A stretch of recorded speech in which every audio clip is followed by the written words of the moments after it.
Sir, मैं पूजा उत्तर प्रदेश जनपद बाराबंकी की पूजा। सर, मैंने भूसा खरड़ यंत्र बनाया है।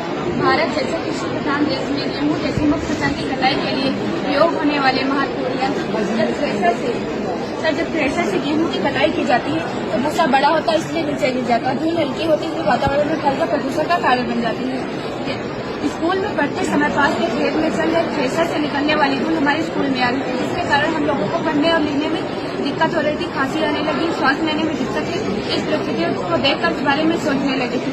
फिर हमने जाकर सर से कहा, सर इसके लिए क्या किया जाए जो धूल को रोक सकता है। फिर हमने सर से कहा, सर जैसे इसके सामने में एक बड़ा सा झोला लगा दे, हो सकता धूल रुक जाए। तब सर ने कहा, तुम्हारे पास इतना बड़ा झोला था जो तुम इसके सामने लगाओगे। तो सर स्कूल में छुट्टी हो गई, हम लोग घर चले गए। इसके बारे में सोचती रही। सर माँ को एक दिन चलनी से गेहूँ का आटा चालते हुए देखा। ये जब चलनी से आटा चाले, जितना महीन था नीचे की ओर गिरा था, जितना बड़ा था ऊपर की ओर था।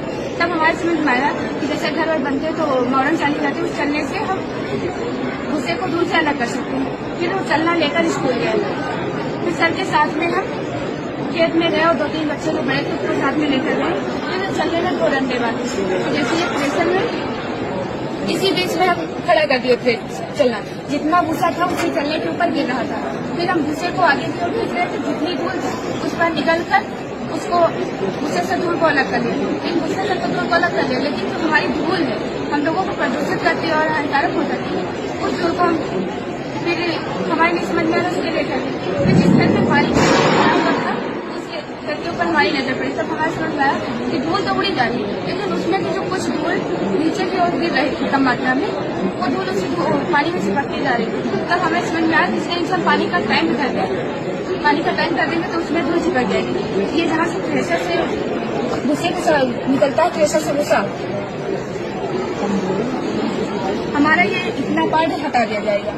यहाँ पर ये थ्रेशर से जहाँ से भूसा निकलता है वो यहाँ पर लग जाएगा। बाकी वो इस साइड में जो थ्रेशर से भूसा अंदर जाएगा, यहाँ से भूसे में थ्रेशर से अंदर जाएगा। फिर ये सामने बीच में जाली लगा देगा। ये जाली में टकरा कर भूसा नीचे की ओर गिर जाएगा और ये पीछे लगे पंखे की सहायता से भूसा पूरे के बाहर चला जाएगा।